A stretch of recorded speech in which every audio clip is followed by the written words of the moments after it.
Hi friends, welcome to my channel Sundar creatives. இன்றைக்கி ப்ளவுஸோட finishing பாயிண்ட்டுக்கு வந்தாச்சு. இப்போ வந்து நெக்கை நம்ம கம்ப்ளீட் பண்ண போகிறோம்.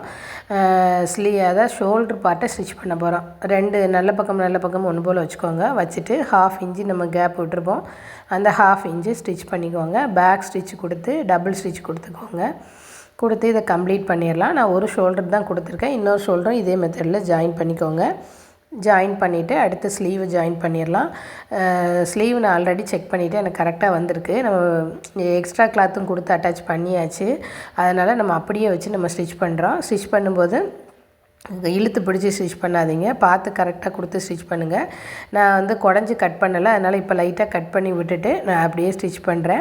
ஸ்டிச் பண்ணும்போது ஒன்று கவனிக்கணும், என்னென்னா நம்மளுடைய ஷோல்டர் ஜாயினிங் வந்து பேக் பார்ட் பக்கம் வர்ற மாதிரி திருப்பி விட்டுட்டு ஸ்டிச் பண்ணுங்கள். இப்படி சின்ன சின்ன டிப்ஸும் நான் இதில் ஷேர் பண்ணியிருக்கேன். அதனால் வீடியோ ஸ்கிப் பண்ணாமல் பாருங்கள். ஃபுல் வீடியோவும் நான் அப்லோட் பண்ணுறேன். இப்படி ஒரே ஒரு சைடு ஸ்டிச் பண்ணதுக்கப்புறம் பின்னாடி திருப்பி பாருங்கள். நல்ல பக்கம் எந்த சுருக்கமும் பிசுறும் இல்லாமல் இருக்கிற மாதிரி இருந்துச்சுன்னா இன்னொரு தையலும் போட்டுக்கோங்க. ஓகேவா? இப்போ வந்து நெக்ஸ்ட்டு தச்ச ப்ளவுஸை உள் பக்கமாக திருப்பி வச்சுக்கோங்க. அளவு ப்ளவுஸை எடுத்துக்கோங்க. இப்போ நம்ம மார்க் பண்ண போகிறோம். இதை முக்கியமாக கவனிக்க வேண்டியது, ஹூக் பட்டி பக்கம் ஃபஸ்ட்டு எடுத்துக்கோங்க. ஹூக் பட்டியில் அளவு ப்ளவுஸில் என்ன அளவு இருக்கோ அதை மேலே போட்டு ஒரு மார்க் பண்ணிக்கோங்க.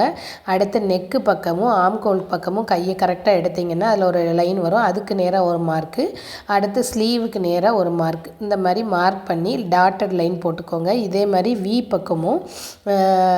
பக்க பட்டி மேலே இப்படி துணியை போட்டுக்கோங்க. நெக்கு ஆம்கோலும் கரெக்டாக வச்சு ஒரு லைனு, அடுத்து ஸ்லீவ் ஒரு லைன். இந்த மாதிரி லைன் போட்டு டாட்டட் லைன் போட்டுட்டு அதுக்கு மேலே ஒரு லைன் ஸ்டிச் பண்ணிக்கோங்க.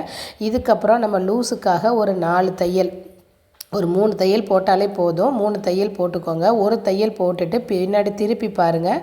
நல்ல பக்கம் திருப்பி பார்த்து நமக்கு கரெக்டாக இருக்கிறது பிசுறு எதுவும் தெரியலை, பிசுறு தெரியாது, அதில் சுருக்கம் எதுவும் இல்லாமல் இருக்கான்னு செக் பண்ணிவிட்டு அப்புறம் ஒரு 3 தையல் போட்டுக்கோங்க.